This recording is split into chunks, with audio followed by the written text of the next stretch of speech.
So, merhaba. Good afternoon. For the first session after the lunch, it's about project development and permitting process in wind power plants. And thank you also for the Turkish Wind Energy Association that I'm invited to chair this session. It's a great honor to come back to Turkey. I'm personally, last time I was in Turkey was for the International Wind Power Conference in Istanbul, and we had a similar discussion about barriers in the wind farm development, and we talked about these barriers. And it's good to hear that there are some improvements now in the licensing process and as well in the permit process. It's still a barrier that the application process is not fully channeled through one ministry, but at least the commissioning process is speeding up significantly.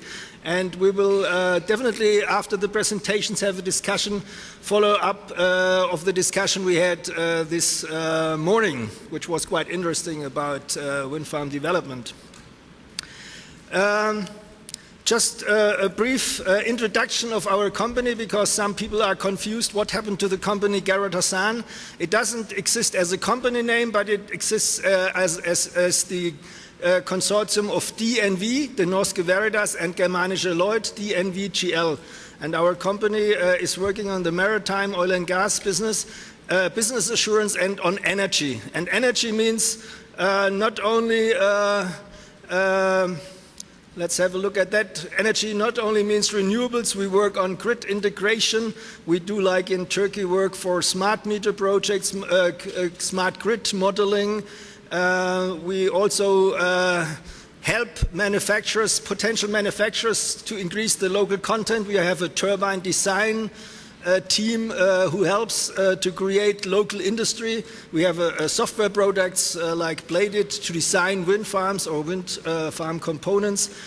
We have testing labs. We do certification of wind turbines and, of course, renewable services like energy yield assessments, construction monitoring. We have an asset management. We have a control room, as you can see here, for asset management. We have a product for doing asset management. Our company has 17,000 employees worldwide. We have 300 offices in 100 countries, and in Turkey we have an office in Izmir and in Istanbul. And the companies like Gerard Hassan and KEMA, these power test labs, they are all merged now under the umbrella of DNV GL. We talk about wind today, but in our view, when we talk about electrifying the future, our view is that we cannot treat wind as a standalone system. We work as well on solar and on storage and on grid modeling, smart meter concepts, smart grid concepts, and so on. So you have to look nowadays, as the renewable part in Turkey becomes more and more, we have to look at the fluctuations of these solar sources, how we can compensate this, how we introduce storage and smart grid concepts. And if we look at what kind of renewable technology will dominate, of course it's wind. I'm quite happy now that you have reached a constant business in Turkey, because the worst thing which are these ups and downs like we had in the past 10, 15 years ago. So now there were some discussions this morning that there is, of course, room for improvement, but the momentum is on your side. You have a stable business, and this will continue hopefully for the next years, and this is creating safety for investors, and that's very important. I mentioned already that we have to look at the big picture: wind, solar, also hydropower, of course, conventional energy plants, and storage. This is just an example of storage modeling we do. Also, we work on smart grid solutions for smart green cities. I know that you started as a city planner, and we maybe should later on discuss about smart green city concepts. And the challenge you have, not only in Turkey, but the challenge we have with renewables worldwide, is to sort out this so-called energy trilemma. That means the energy has to be affordable, has to be reliable, and it has to be sustainable. And this you can easily work on two sides, but we have to work on the three sides of this dilemma. And if we do this, we will see that solar and wind is feasible and affordable, that it requires some innovation and technical advances, and we also see that it needs cooperation between the players. So we should not play wind or solar against other technologies. We need all of them, and that was my last statement. And then I would like to invite the speakers. We will have up to 10 minutes presentations, 5 minutes questions. Only questions, please, at the end, if it's related directly to the content of the speech, because we will have at the end a common discussion about the topic permitting and wind farm development. And with that, I would like to introduce Cezanne Fidan. She's project manager of Arias Energy. She graduated, as I mentioned, in the Department of City and Regional Planning, and worked in the public and private sector as a city planner. And then 2010 she joined the company Arias and is working there as a company partner and project manager. So please, the floor is yours.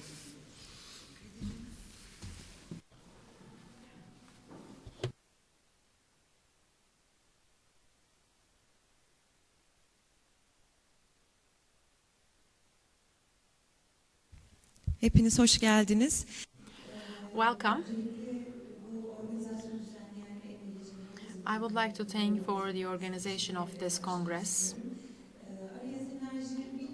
Arias Energy, let me just give brief information about our company.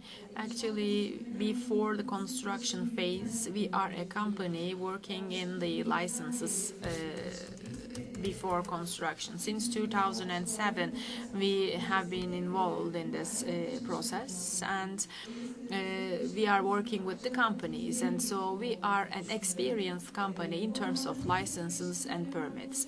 I am not going to explain the processes one by one because they have already explained many times, but I will focus on the problems. What are the challenges in front of us? What are the subjects that need improvement? I'll try to give just a couple of ideas, and I will share our common problems.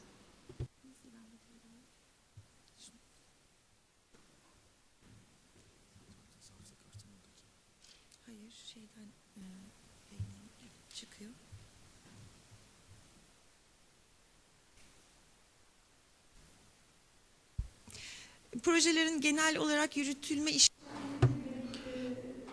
The content of my presentation is this. I'll start with the problems related to the environmental impact assessment, because you know we need to take this certificate first.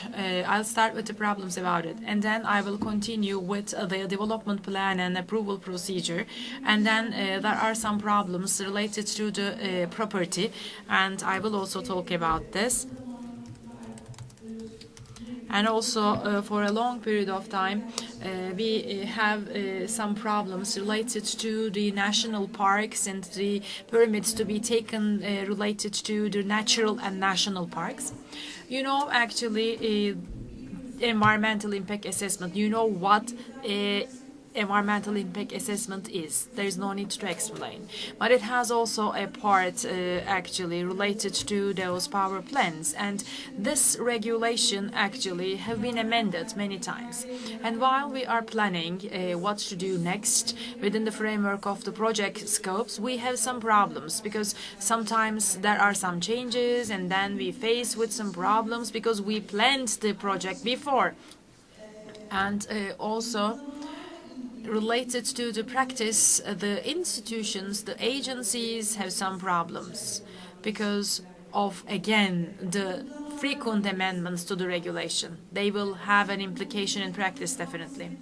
The frequent revision on the environmental impact assessment regulation should be minimized because, you know, there are many, lawsuits filed against the PowerPoints, and majority of those lawsuits were lost. And it was because of the legislation, especially it is not very well defined, and accordingly we have actually problems before the courts. And especially this has to be solved,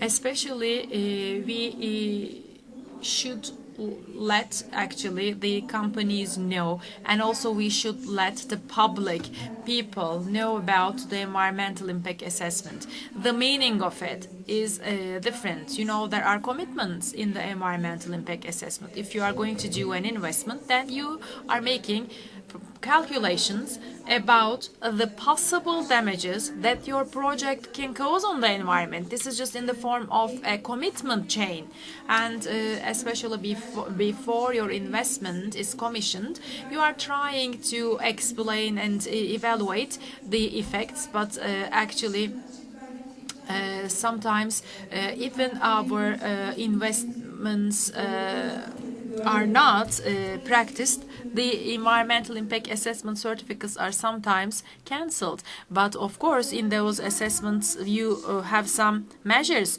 for reinstatement, for instance, and they didn't actually consider all those matters. And also related to the development plans, we have a problem about time. Especially the approval given by the ministries, it takes so long time, and it doesn't have any standard.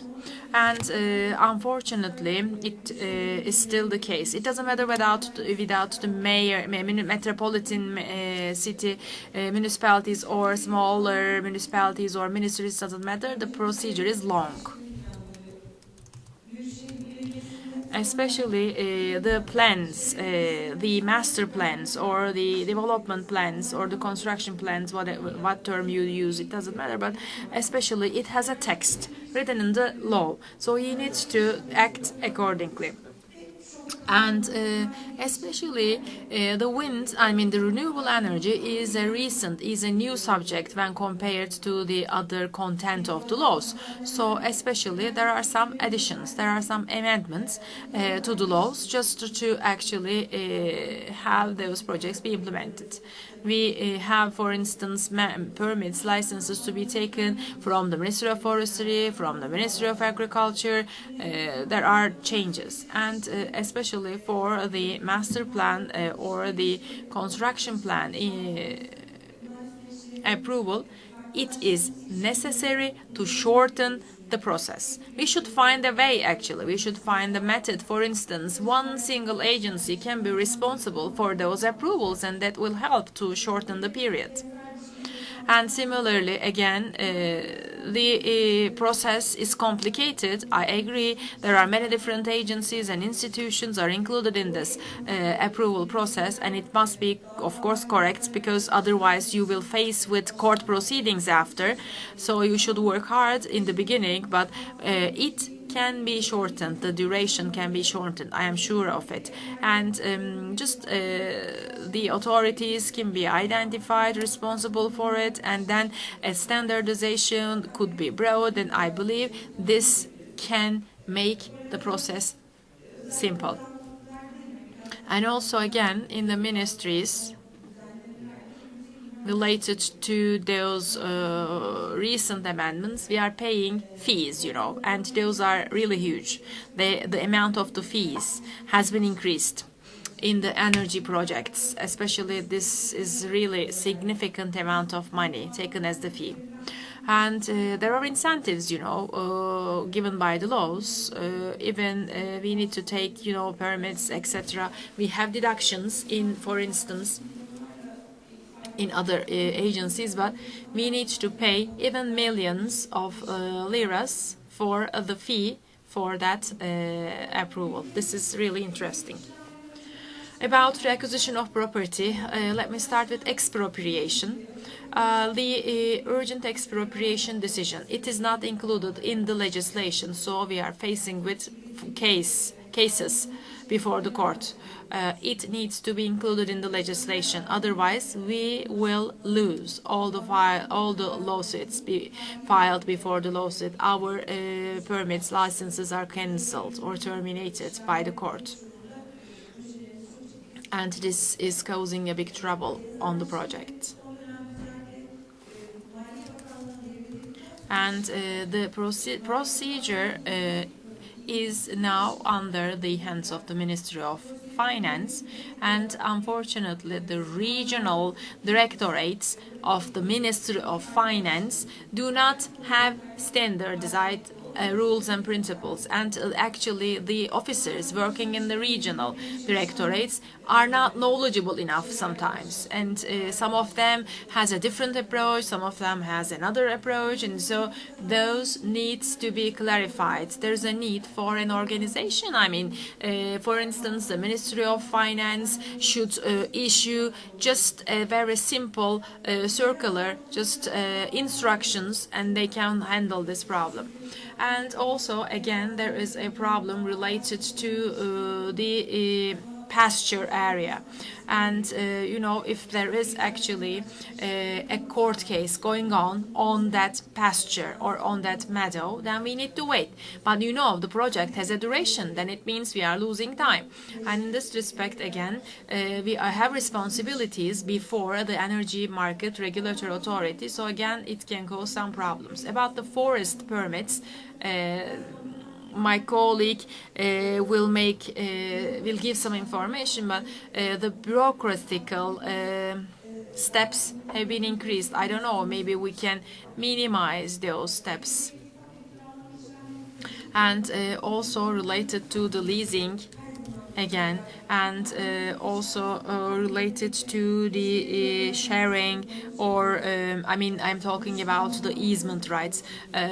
We have problems to conclude, actually, and it's difficult to have the acquisition of property certificates. And there is temporary Article 15.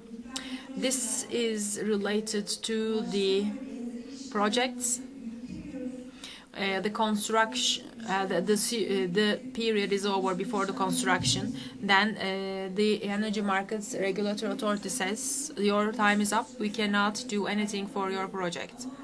But unfortunately, because of this provisional Article 15, we still have a problem. It's still ambiguous.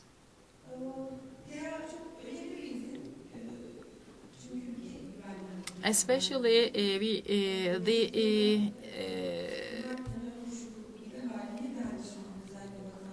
there is also another license to be taken, especially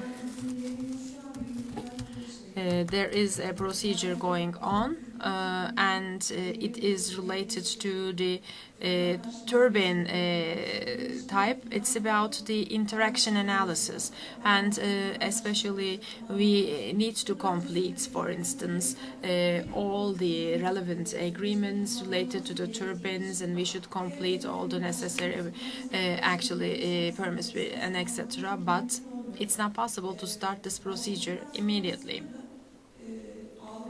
And we need some time, between 6 to 8 months, and we cannot follow this process, actually, because we cannot work with that institution together. And this is, again, an unknown period, and especially the time is extended. We need to wait, and also they have a problem because, you know, the pre-licensing period is 24 months, and we should get all those permits, and it's not possible, actually. And also we need some special initiatives and others, especially this is the technical interaction permit, but within the pre-licensing period still we are responsible for this technical interaction permit, but I don't know what's going to happen in the future. Maybe we can be given some opportunities, or maybe an alternatives, I don't know. because there are some sites that are not effective on any security of the country. If the project is in such a site, on such a site, which doesn't have any impact on the security of the country, then why this procedure cannot be shortened? And also another problem is about the natural and national parks. We have, reports being prepared.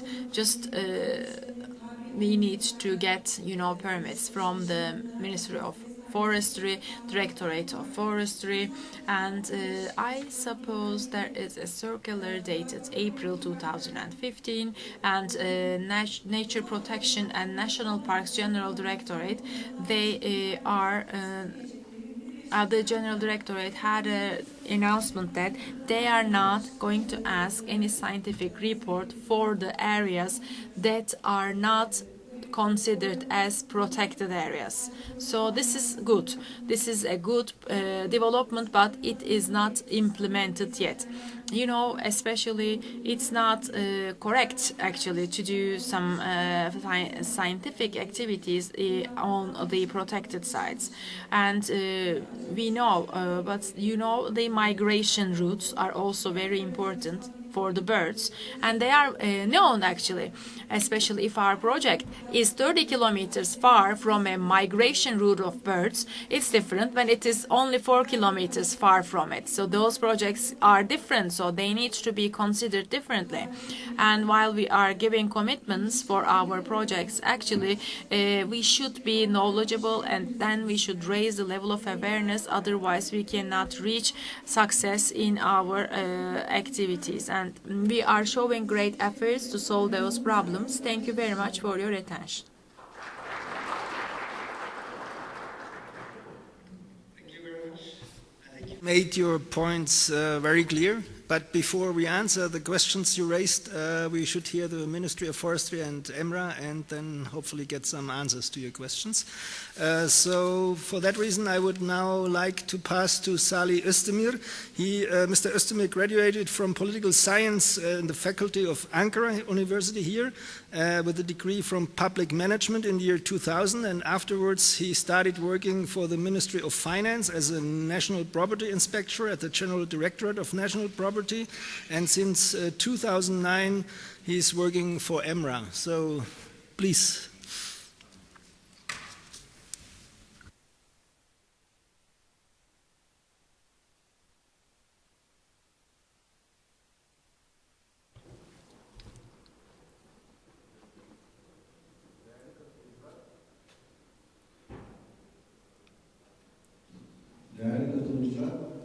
Distinguished participants, distinguished guests, ladies and gentlemen, I would like to welcome you all.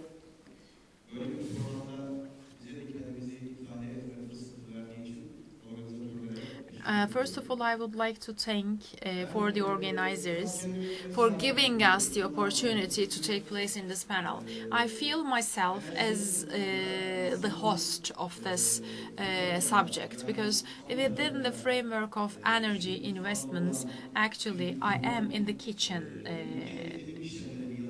and especially I'm working in a department. Actually,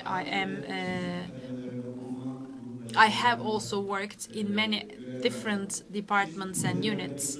Even I really worked in many of the projects related to the acquisition of property.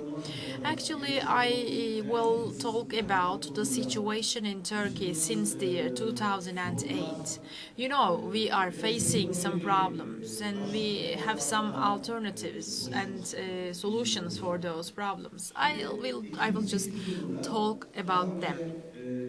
In the year 2008, together with my other colleagues, I started to work in EMRA. I was working in the Ministry of Finance before. Then, actually, since the year 2006, you know, especially there were, colleagues working under the title of expropriation. When we started to work in EMRA, we started to work on this subject, but there was a bottleneck, there was actually a case log, and we realized that we should start working very hard, and I think we were just 12 or 15 in the beginning, and we started. The subject is wind, of course, but before, we have hydro energy and HPP investments. This subject actually was the case. I mean, I worked for the acquisition of property issues in HPPs as well. If you have an energy project or a power plant project at hand, there's a need for expropriation plan, of course, and the layouts and some other plans, and they were all made, and then those power plants can be constructed on land.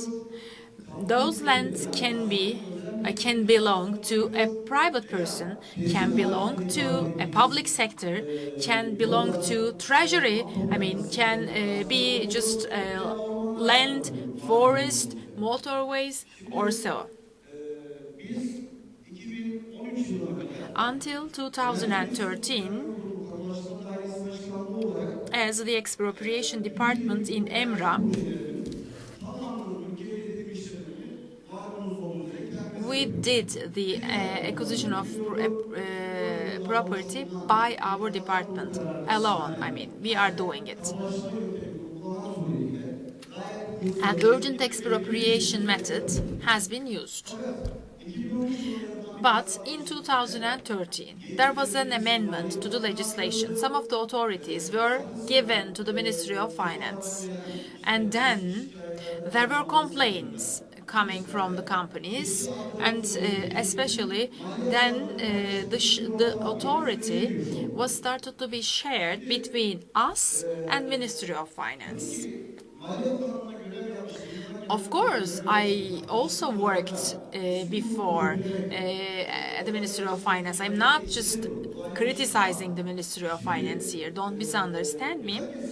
But of course, everybody is experienced in one single field. I mean, if we are talking about an organization, an agency, this agency has its own responsibility and expertise. So each agency can not do everything. It doesn't matter who, EMRA or Ministry of Finance or Ministry of Energy, etc. It doesn't matter which agency, but all those authorities should be under one single agency.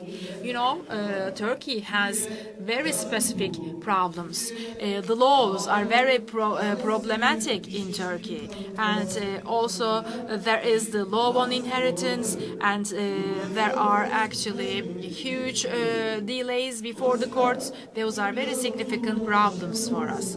And so as to overcome those problems, we need to talk. I mean, how we can solve those problems. We should create alternatives and solutions. You are coming from the sector, and as you all know, we are the stakeholders all together, so we should come together and discuss our problems together. Especially right now, we have the political stability back in our country. That is very good, and I'm really very pleased to say it. You all know the decisions taken should pass from the approval of the Council of Ministers. I'm talking about the urgent expropriation decisions. And, the political stability is very important in this respect. So I am underlining that this political stability is very important for Turkey. I'm very pleased. I hope the legislation, I hope the laws will be enacted as soon as possible to solve those problems. There are some problems going on.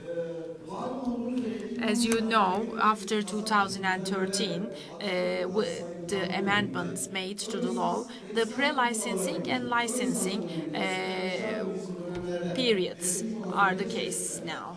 You know, there are actions to be taken, there are permits, licenses to be taken under those periods, like EIA or some others, and etc. Right now, we are giving pre-license, and related to the permits, licenses, expropriation, or the EAI, they are required to be completed during the pre-licensing periods. But the amendments cause problems because our legislation is different from the legislation of Ministry of Finance. There are some actually problems. For instance, if there is the pre-license, there is a logic behind the pre-license, you know, and for the land, for the coordinates of the land or the site, this pre-license doesn't let construction be done. When you look at the definition of the pre-license, it says that it is for the completion of permits and licenses. After those are completed, then this pre-license will turn into a license. This is a definition.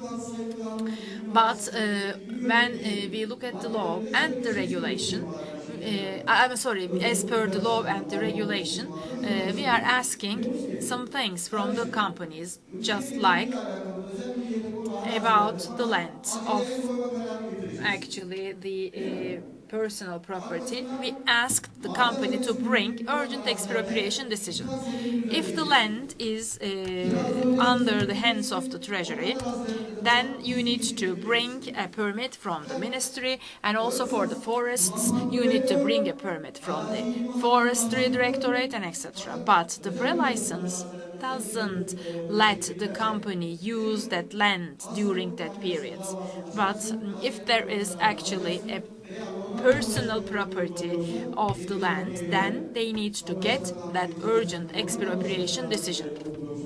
İşlemlerimizde diyoruz ki, you know, you should complete the process, but the subject can be brought before the court just to take this expropriation decision. But the courts say that just based on this pre-license, I cannot give the decision you want, because pre-license doesn't let the company use that area. So based on that kind of a pre-license, how a court can give an urgent expropriation decision? Because there's a contradiction. What does it mean? Expropriation means you can go to the area, you can go to the land, and you can do anything you want. Expropriation means this, but on the other hand, pre-license means just the contrary. So the courts doesn't want to give that urgent expropriation decision. And on the other hand, Ministry of Finance, Ministry of Forestry says, I cannot give you a final permit. And there is actually a problem because of the legislation. The legislation of pre-license is different. The legislation of Ministry of Forestry is different. Legislation of Ministry of Finance is different. Those laws are different. They need to be amended. Then they should be parallel to each other. Distinguished guests, we have those type of problems. As EMRA, related to the renewables, etc., we completed many expropriations up to now. We should solve those actually legal problems, because the legislation are not parallel right now. I am working in practice, so actually just before you, I ask you just to take the necessary steps to help the legislation be amended. Thank you.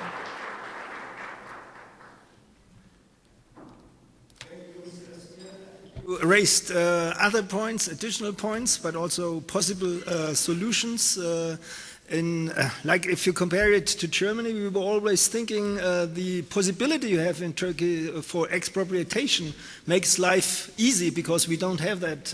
We have that only for roads and grid connections, but not for wind farms to have these expropriations. But as I heard now, it's not as easy as it sounds from outside the country. And so we will now hear from the Forest Ministry a presentation. I would like to introduce to you Naited Gudil. He was born in 1972 and made his degree on forestry on the Istanbul University of Faculty of Forestry, and now he's also working at the Ministry of Forestry. He's the branch director responsible for license, so well qualified to answer hopefully some of the questions. Please.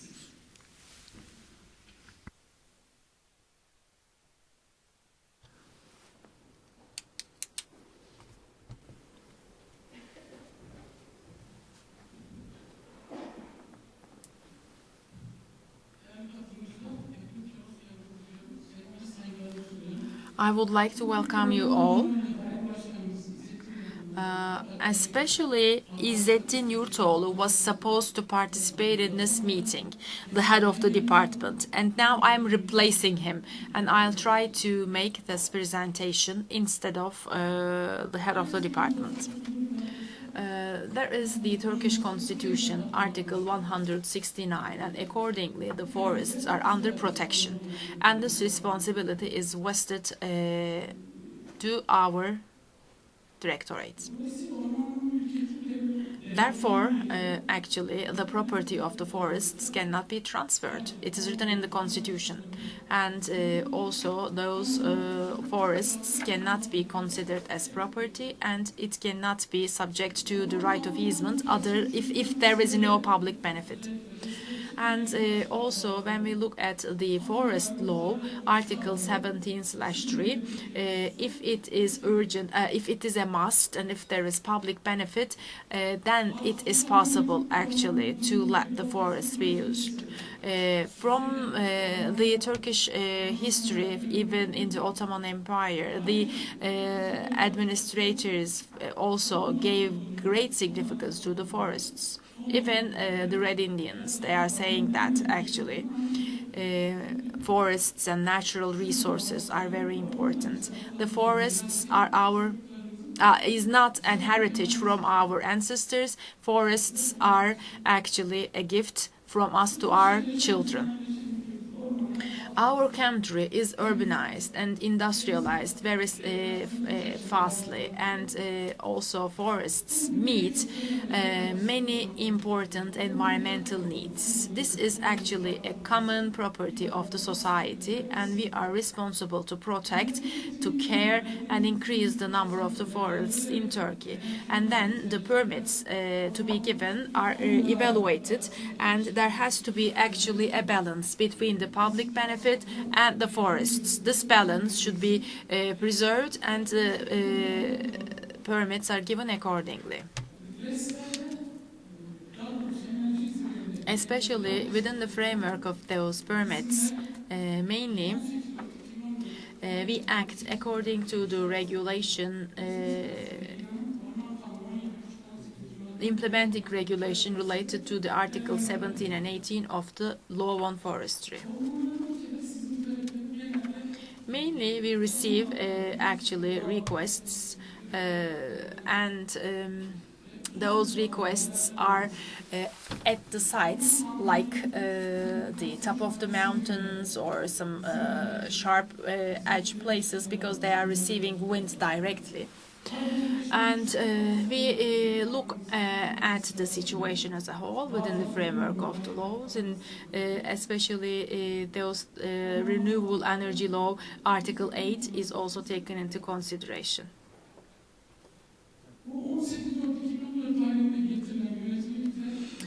With the implementing regulation, some changes, some amendments were brought. In the previous regulation, the license or the permit fees are calculated over the project cost, but now the fee is calculated rationally. This is actually just for the investors. I mean, they need to submit their actually applications only relevant to the area that they are going to use in that power plant.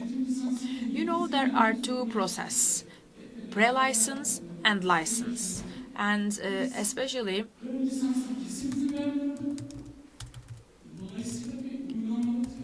we have a problem in terms of the permits because of this. And because they asked for a final permit, a permanent one, but it was not possible to give it with just pre-license. And then we made a change into the regulation. And especially we now have it possible. But first of all, with the pre-license, the project owner should complete all the necessary permits and licenses and approvals from any other agency, then comes to our ministry, and then we give the permit to the actually owner of the project, but it means that they are not allowed to use the forest, they are not allowed to do any construction on the forest because it is the pre-license period. It is not allowed. It is just for completing the actually license or the permit period.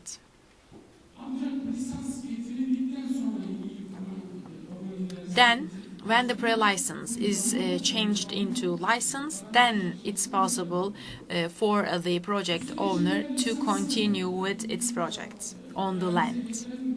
And if the license is not brought before to us, then the permit given is cancelled. And especially with this permit given, it doesn't mean that there is the right of easement given to the project owner. You know that especially there is a need for the power plant. There is a need for a final permit for the construction of the power plant. We have, the regional directorates in the forestry, and they need to bring different documents, and those are the documents listed. We provided already 135 permits. We have some problems in the demands and requests, permit requests, because of the time period that is necessary. Sometimes there are problems. Some of those permits cover Bursa, Sakarya, Bolu, for instance, 3 different provinces, because the project can cover these 3 provinces. And unfortunately, they need to apply 3 times. And this is not good, actually. If it is made just through the general directorate, we can have a commission to work one single application, and one single permit can be possible. This is good for the investor, this is good for us as well, because we also don't want to work on the same project 3 times. And also, it is wasting time, just wasting money and etc. I also believe that one single application can be a better option. And sometimes we see the name of the company is changed, or the company is transferred to another person, and the name of the company is written differently in the license, different in the environmental impact assessment, different in the trade registry gazette. The company should be careful about this. And sometimes they do not submit the coordinates of the turbine, for instance. They sometimes forget this. And also they are applying to us for larger areas out of the scope of the license. And we need to know the coordinates, because those coordinates show the boundaries. And also, excessive area shouldn't be included within the project, because it increases the cost. So be careful again. During the projection phase, you should take comment from the relevant forestry directorate, then you can shape your project accordingly. It will help. And just to reduce actually the damage given to the forests, wide roads are not planned because we don't allow this. And also, again, we don't let them damage forests while they are constructing access roads. And the energy transmission lines should be planned through the roads or below underground. There is the circular of the ministry. There are some actually unallowed areas. I mean, under those type of places, you are not allowed to do those type of activities. İstanbul, Kocaeli, Çanakkale, Tekirdağ, Hatay, and Artvin. If we are talking about, for instance, seed lands or the gene protection forests or the protective forests, they are not allowed. Before making a project, first examine the land you are thinking about. Otherwise, you will actually waste your time and money. And also, there are some requests. For instance, the trees under the turbine shouldn't be cut except for technical reasons. And again, if the trees are cut, we request that not to use gravel or concrete for filling that place. It's not also allowed. And we are asking that use the existing roads and don't have access roads larger than 6 meters. And also, again, the energy transmission lines pass underground. And sometimes those project sites are very close to the settlement areas, so it shouldn't be a short distance, shorter than 500 meters. And related to the possible forest fires, necessary precautions should be taken because we experienced a couple of small-scale fires. One in Balıkesir in 2013 and 14.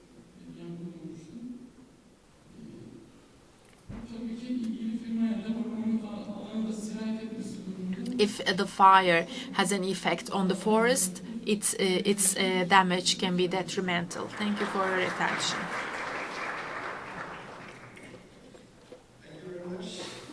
You gave some guidance as well how to accelerate the process. Also, I hear also from you that you say the best thing would be to have one single agency and not split it up between the ministries. So there seems to be some agreement, and we should discuss this later on. But you gave as well some hints how the developers can do their homework better to accelerate the process as well from their side. And for that reason, we now listen to a project developer. I would like to introduce to you Gürkan Salih. He's from Res Anatolia. He started there working as a project development manager. And Res Anatolia is part of the Res group working worldwide on wind energy developments. And he's focusing on development and construction on operational renewable energy power plants. And he manages the development process of licensed wind projects, totaling so far up to 128 megawatt. Prior to that, he worked as development manager for Actium Group, and he holds a degree on urban planning, regional planning from the Technical University of Istanbul. Please.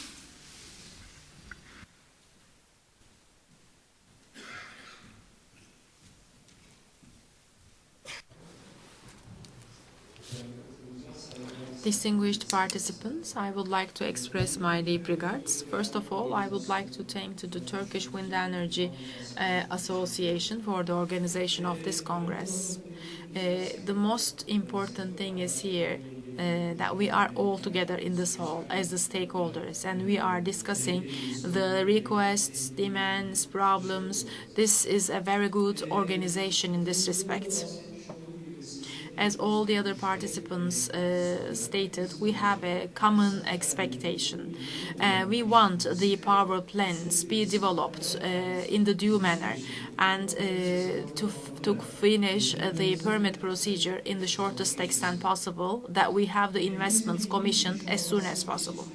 Now we are living in a transition period because we have the license regulation, and then this process is divided into two.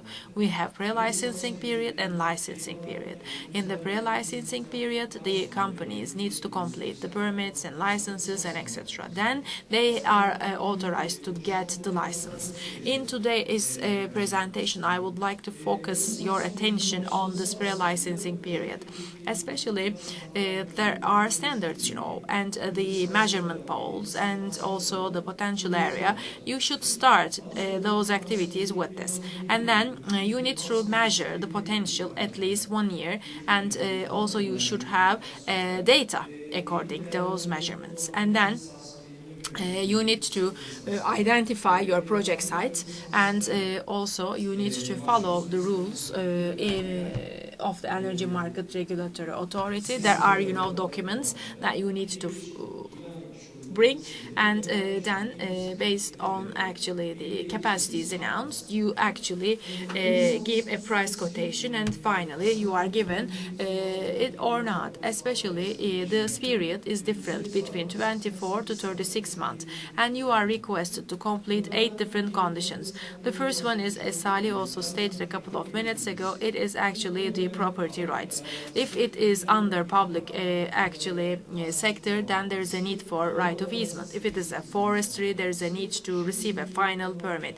And if it is a personal property, then you should purchase it, or you should expropriate, or you should again transfer the property rights. I mean, when it's expropriation, there's a need for the court decision.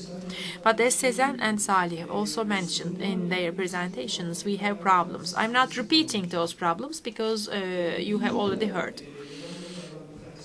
There's another important subject. It is the approval of the actually construction plan or the master plan. There is the local directorate, or actually the ministry's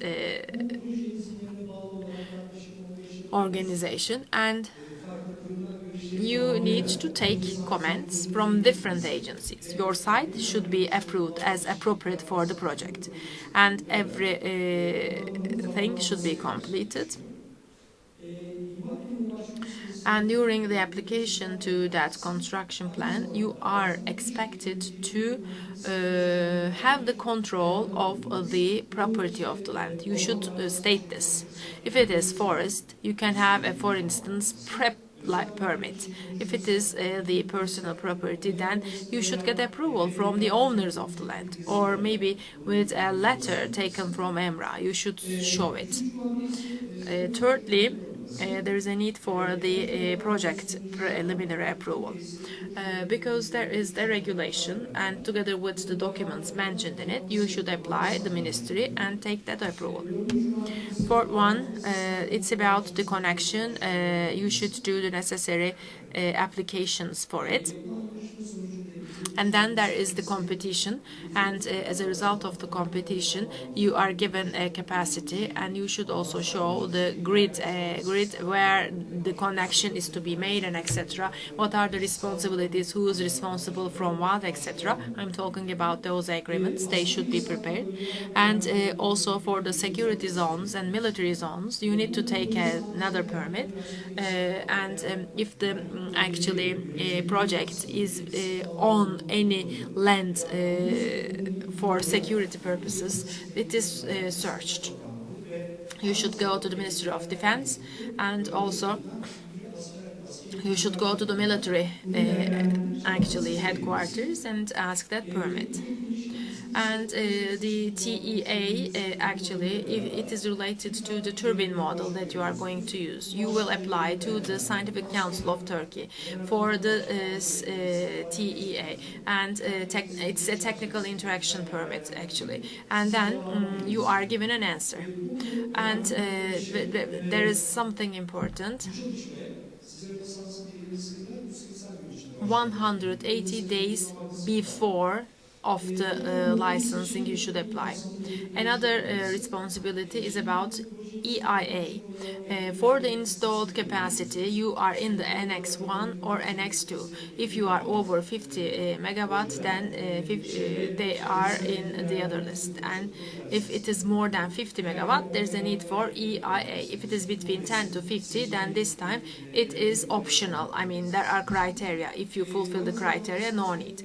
And also, as it is described in the license regulation, when you are given the pre-license, you should complete it in 90 days. And finally, it's about the construction permit, especially for the buildings and for the facilities. You should apply to a specific administration and to get permits. Some of them can be exempt from this certificate. Though they are the liabilities on your shoulders, you should fulfill them within the framework of the period prescribed. And when you have all the conditions met, you are given the license. It means that you are allowed to start the construction. And in April 2015, as it was seen, the decision by the decision taken by EMRA, some additional documents can be asked, and especially we actually realized that this final decision taken by EMRA is helpful, and it makes actually the project owners or the developers just be aware of the situation. This is very important, and measurements again are very important, because the wind potential is more definitive because you are making the measurements and you have the data, and then accordingly you can have a more rational or reliable offer or the price quotation in the tender. And again, very similarly, lately we see some actual objections to the projects within the framework of environmental impact assessment. There is a common concern actually. We need to be environmental friendly and we need to be sustainable. I'm talking about the project. So the common concern is that we should have a project serving for these two principles. Wind is productive when it is in the due place and when it is produced in the due manner. Otherwise, it's not. So this is a main criteria. But while we are implementing those projects, we should look at the areas where there is wind. And also we should do those projects with minimum harm to the environment. As Mustafa also stated yesterday, we should act hand in hand with the environment. Of course, the stakeholders have responsibilities. The projects should be informed. I'm sorry, the public, the people should be informed of the projects very well. Another one, there are objections, but those objections are because of lack of information. So information campaigns, increasing level of awareness can change the approach towards the projects. Of course, investors, developers, others, even Ministry of Energy, Ministry of Environment, Turkish Wind Energy Association, we all should work together to create a communication strategy. We should explain ourselves very well, and then the goodwill people will support us. Because we are working for the common future of all of us, so we should act together. Then we can have less problematic periods. Thank you for your attention.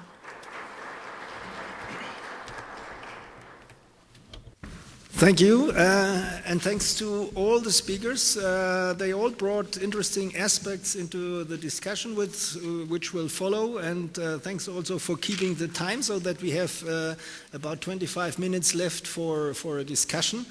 I understand that there is a common understanding and need to concentrate the permit on one single channel to one agency. What is the reasons? What are the reasons that this still not happened? What do you think? Who would like to answer to that question? Please.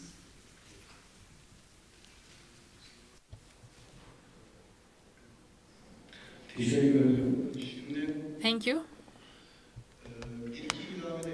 Maybe I can make some comments to your question. Sezen also stated a couple of problems about the changes on the pasture allocation. There is a circular coming from the Ministry of Agriculture, and there are some pastures, they are brought before the court. I don't know, maybe you don't have those type of practices in abroad, but there are pastures, they are the subject of some lawsuits because of property lawsuits. Unfortunately, our demands were rejected by the Ministry of Agriculture. So the plans are waiting, and also the pre-license is waiting because time is ticking and the responsibilities are not fulfilled, and accordingly, EMRA will not give the license because the period is over. For instance, those type of problems may be seen. It's not an answer, but just an additional actually problem. Turkey has peculiarities of her own. Bureaucracy is huge in Turkey, and we have obstacles, hurdles before the investors. Authorities are scattered and distributed among many different agencies. The investor sometimes doesn't know where to apply when, and if he knows, then it's difficult to go from one institution to another, and etc. again and again and again. And I hope, thanks to this political stability, we can overcome these problems. I mean, the legislation makers should take into consideration. This is my wish. And additionally, there is another problem. It's about urgent expropriation. 36-month pre-license is given. And within this 36 months, all the permits, property rights, etc. should be completed. And then pre-license will turn into license. And then start the construction.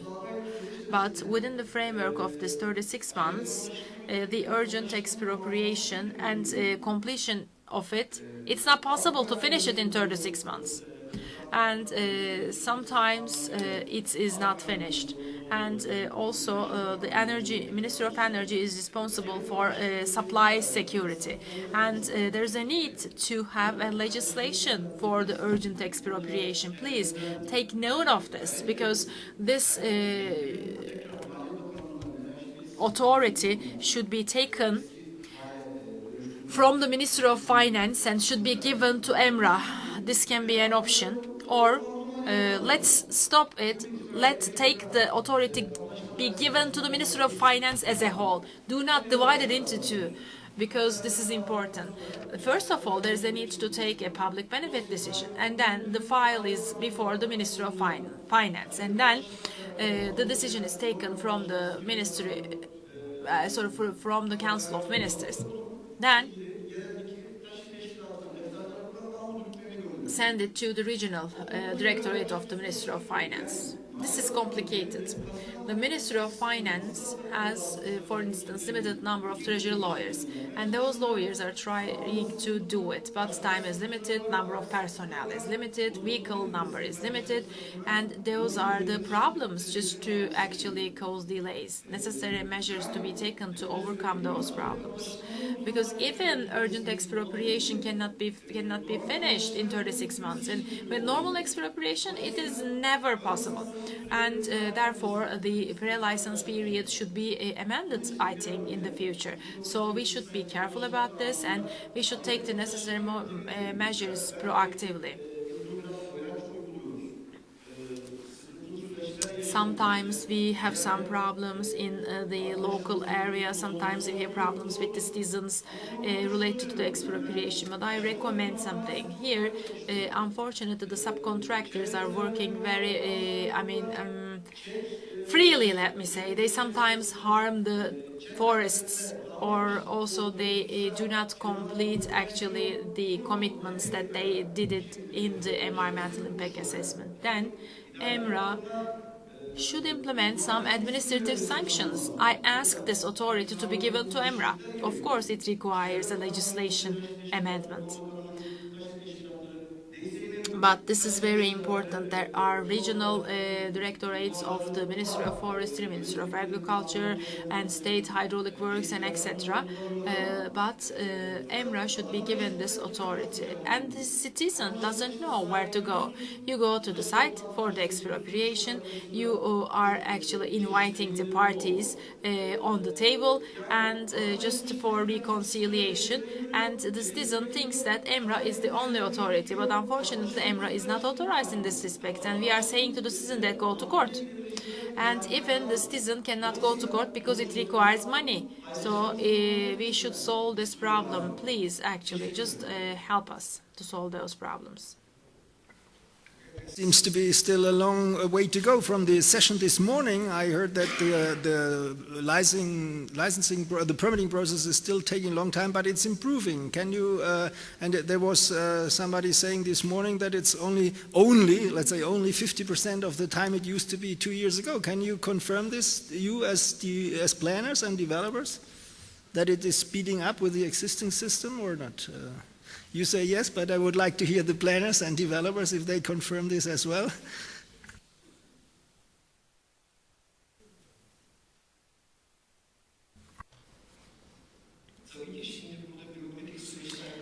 Definitely, we are facing with bureaucracy. This should be evaluated case by case.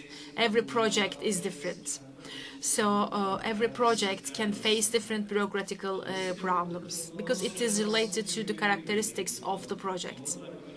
But especially when you consider the picture as a whole, and if you have any problem in any of those steps, you should repeat the whole procedure. Then it's long. I mean, you have the construction plan, you have the permits, but the military security permit, you cannot take it. Then you should revise your project and you should start from the very beginning. Especially EMRA is working on it. Especially there is the Energy Atlas, and this can guide us. We are supporting it.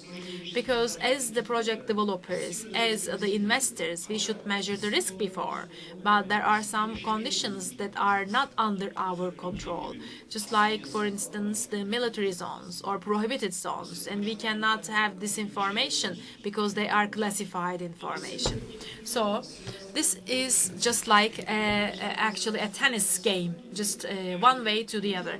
Therefore, the process should be well actually defined. If the project is correct, if the management is okay, this period is fine, this period is okay. But if you face a problem in any of those steps, then you delay it. This should be evaluated case by case.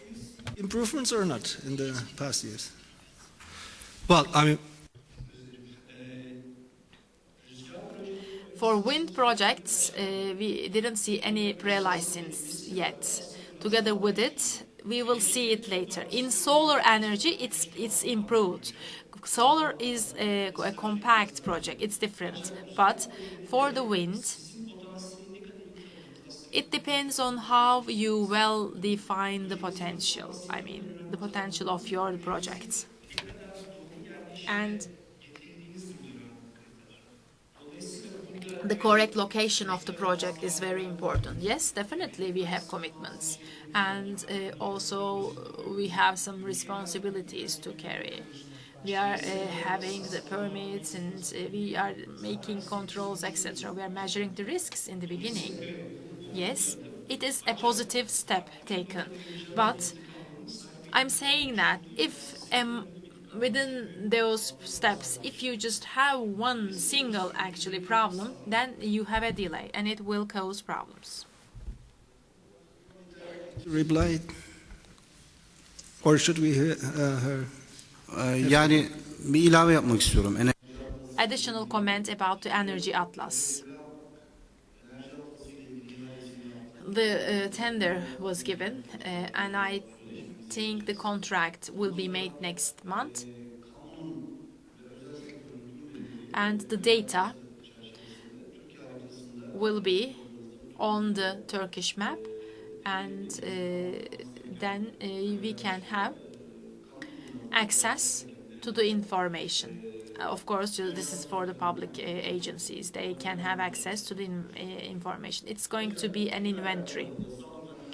And about the loops in the legislation, backhauls, let me say something else. As the expropriation department of EMRA, actually we continued our activities within the framework of many different pieces of legislation. Right now, just to consolidate those activities, we are working on a regulation. And also, we asked feedback, and we asked samples and examples of the procedure and etc. And the stakeholders will have a more consolidated approach. Can you please, without repeating the obstacles you see, of course, can you please quantify, if you see it, the improvements over the past years, if the 50% is true or not?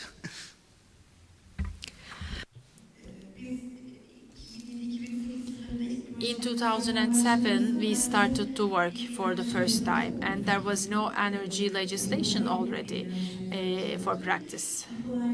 And the first plans, and today we are doing the extensions for it. Even I'm laughing on my own to the plans that we did many years ago.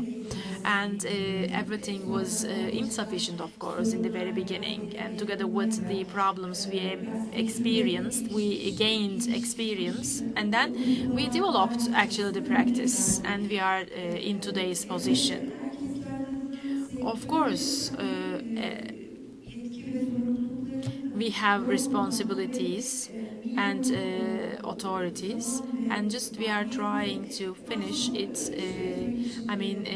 Finish it in the due time with, maximum benefit. But bureaucracy is still a problem. It is still an obstacle in front of us. All the problems has this reason. Just we can solve problems, but the bureaucracy. It's all valid for all the sectors, not only valid for wind. It's for Turkey. This is a main problem for Turkey, bureaucracy. And also, we are talking about legislation, regulation, etc. I think we can take some, successes. We are not at a bad position, but still time to go. Representative of the Ministry of Forestry, would you support the idea that EMRA would be this kind of single agency, or would you think that this could create like other delays because they may have not the full authority like over military and other ministries? Do you think it's a good idea, or should we continue with the slow progress which was made in the past years, or the big step? To have one single permit authority.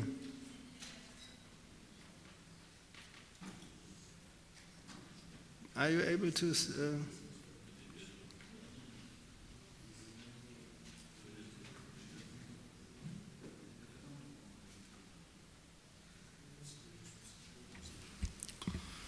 Ya ormanla ilgili the permits related to the forests should be evaluated separately. It's different, and the General Directorate of Forestry should be responsible for it.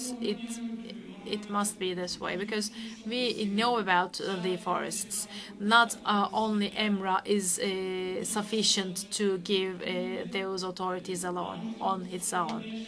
Because we faced some problems, because the licenses given by EMRA, sometimes we didn't give permits. I mean, the project was given authority by EMRA, but we didn't give the permit, for instance. So as to overcome this problem, the forest permits should be given separately by the experienced authority.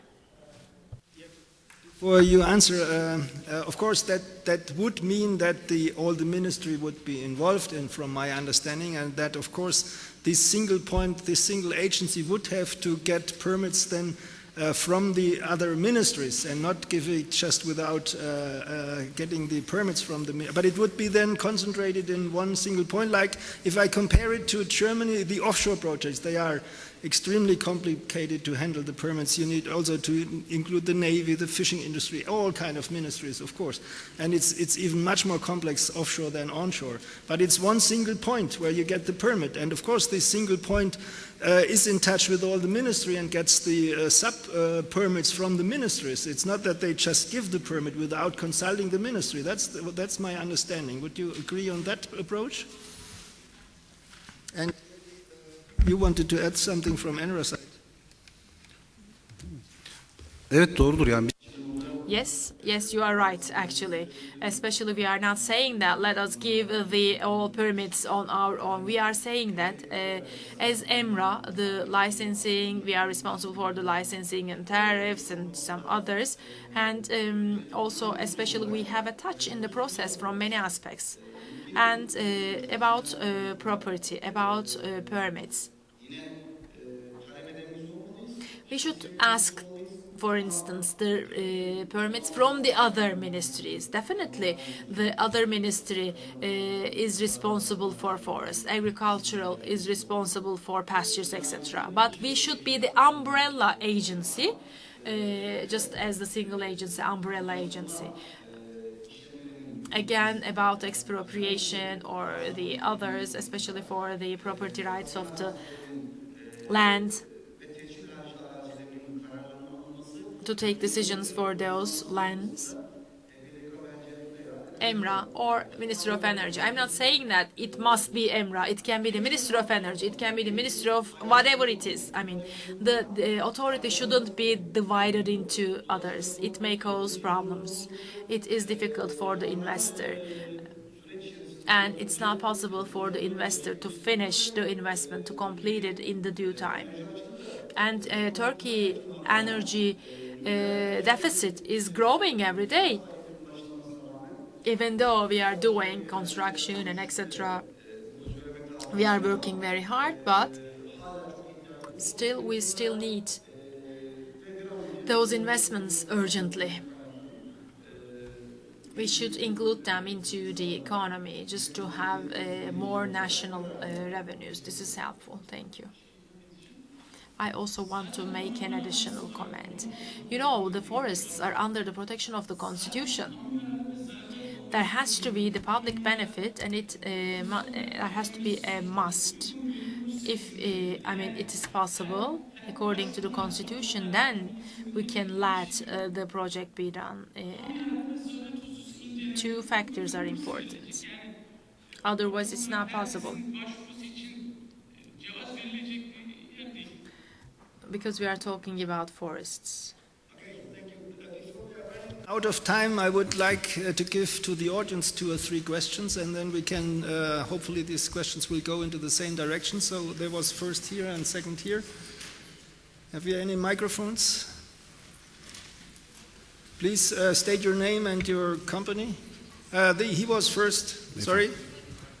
He, and then second over there. Merhabalar. Öncelikle teşekkür ediyoruz. Thank you very much. I have a question to Necdet. Istanbul, Kocaeli, Çanakkale, Tekirdağ, Hatay, and Artvin. The projects are not allowed. There is a final provision. Let's assume we have a project in those places. They are running. They are there in operation. Let's assume. We have already taken actually the permits. Our plant is in operation. We are generating electricity. We had 50 megawatts, but we would like to have an extension of additional 50. What does it mean? Can we take a permit or not? This is a circular actually on 2014, and it's not allowed. The extensions are not allowed as well. Istanbul, Kocaeli, Tekirdağ, you are saying those places, but those are all those T's are not prohibited as a whole. Some coordinates are not allowed only.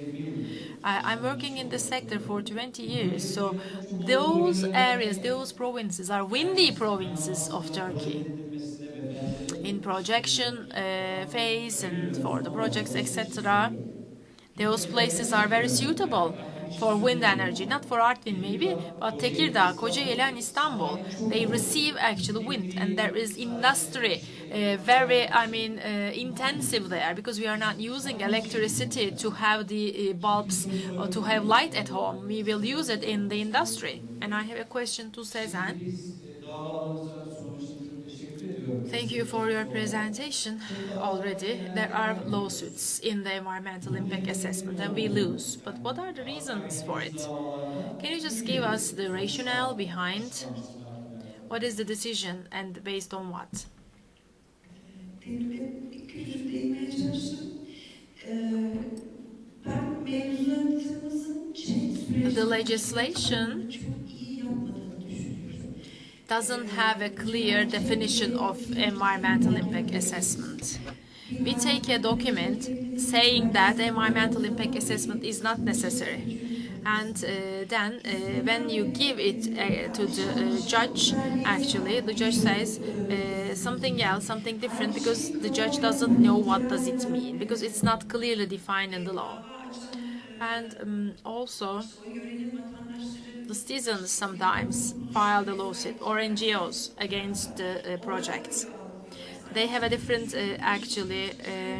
conception or approach. They think that nothing scientific has been done, and etc. Nothing is necessary, actually. They thought that this document means this, but it is not. The last case, I think, it was a joint project.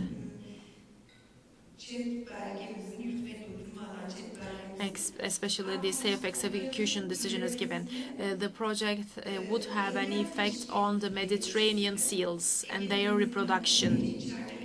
It was actually very far from the agency.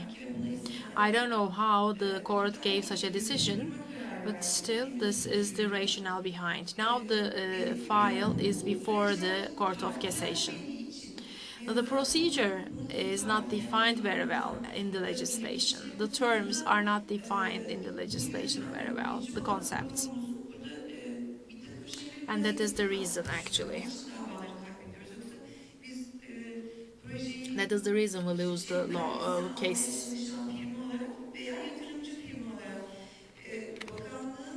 We are actually the company trying to gather all the information, etc. And in this respect, we submit all the necessary documents, all the necessary information, and we assume our responsibilities. But especially the reason is that the reason is coming from the legislation. He's not talking to the microphone.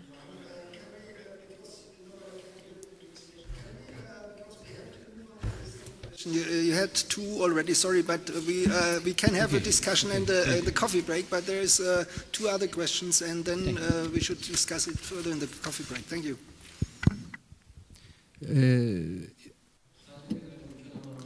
Rüçhan Hamamcı, Sancak Energy, a similar question. There are already given licenses in the regions where wind is really strong. For instance, now we are talking about a loss of 1,000 megawatts with this type of a prohibition. I know even there are some sites where there is no single tree is planted, but they are not, allowed. I don't know why the decision is this, and the reason is not explained. 2 years over, the license is already given, the addressee is the EMRA, the prohibition is coming from the Ministry of Forestry, and here, under those circumstances, we are talking about 20,000 megawatts for the year 2023. I cannot believe this. It's just like a joke, actually, especially, the Mediterranean seals were considered as actually a rationale behind the lawsuit. Okay, of course, we don't want to cut trees. Then don't use table, don't use chair, don't use anything wood. We do not select actually the wind, and we do not produce the wind ourselves. The wind is there actually, and if there is a tree, if there is forest in there, we should do something just to have a balance. Especially all the institutions should come together and we should evaluate everything, because otherwise the investors send to one agency and that agency sends the investor to the other, and how can we do our investments? We should do the agreements, we should sign contracts, we cannot explain it. This is a very problematic matter. Actually, it's not an easy question, but you don't have any approach from the perspective of the investor. The investor is left with his destiny. A colleague also said that in the morning session in Izmir there is an idle capacity, but unfortunately the court decisions, because of the reason is the court decision, you cannot cut any single tree. Then the court gave a stay of execution decision. That is the reason why the Izmir capacity is idle.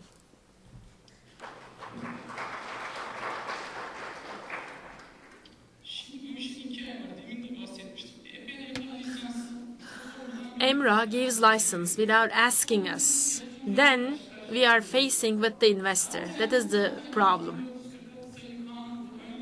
When you look at the law, 6456, the pre-license period is brought just because of this. And you are saying that the site doesn't have any single tree. It doesn't matter, especially is it really forest according to the paper or not? That is the case.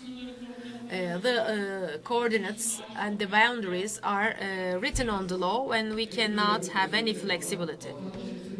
Actually, we want to know why it is prohibited. I'm a citizen and I want to learn why it is prohibited. How EMRA can give a license and you can prohibit? I cannot understand it. They give the license before asking us, actually. But the sector started to work in the year 2007, and the problem is still going on for 10 years. So you should revise the targets and objectives of the country, because it affects everything. The local content is affected, the capacity is affected, the Turkey is renewable. I mean, even the infrastructure and investment of the transmission lines, etc. This is not a small problem, it's a big problem. There are some companies, of course, they are badly affected, but from now on, everybody will know where to go. And also, it is announced, the prohibited area, so everybody can know it from now on.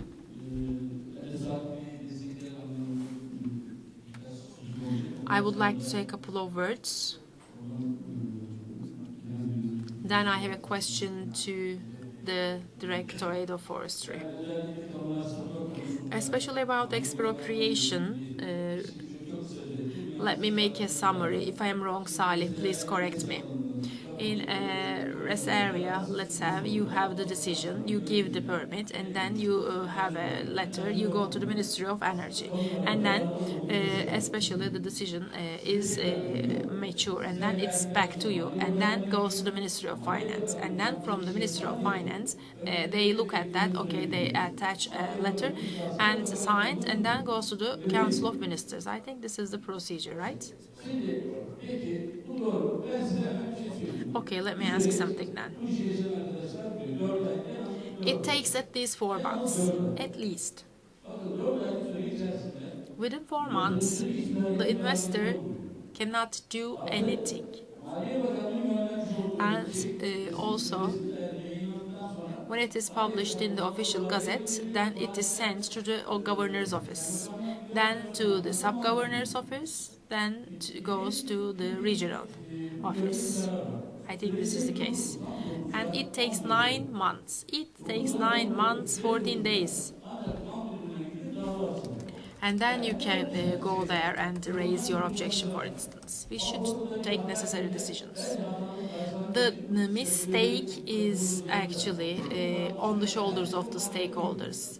Everybody just slept while the law was written. We should correct this article. Then we can have a saving of 6 months.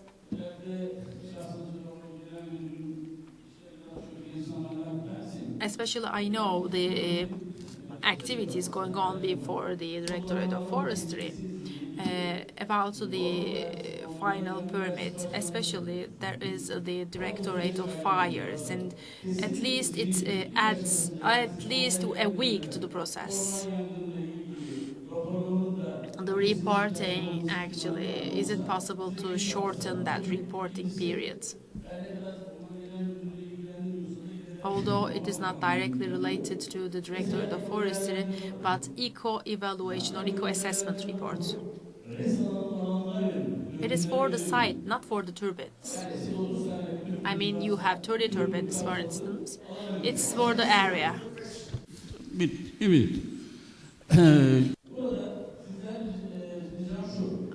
Actually, here, if there is an extension, for instance, then is it necessary to have the eco-assessment report? You shouldn't, because it was given already in the beginning, and all the turbines and the coordinates are given. All the information is there. Why you are asking this information again? I didn't understand. What report? Eco-assessment report. This is related to the natural and national parks, and I don't know anything about it. And for fire and fire directorate, to take the comment from the fire directorate, it's very recent. Just 2 months ago we started. And in this 2-month period, when we have the final permit, when it is for preliminary, when it is for the measurement pole, etc. Right now, even though it is for any either of them, it is being asked in the beginning. Last question clearly showed that it's necessary to concentrate the permit process without saying who should be the single point. But that example again shows the need for this, in my view. Unfortunately, we are running out of time now. I guess the speakers will be still available in the coffee break to further discuss this, and there will be also. Please stay in the room for another 3 minutes. There will be an announcement made by the organizers. I would like to again to thank the speakers for this very good and fruitful discussion after lunch break, and also for your comments and questions. Thank you.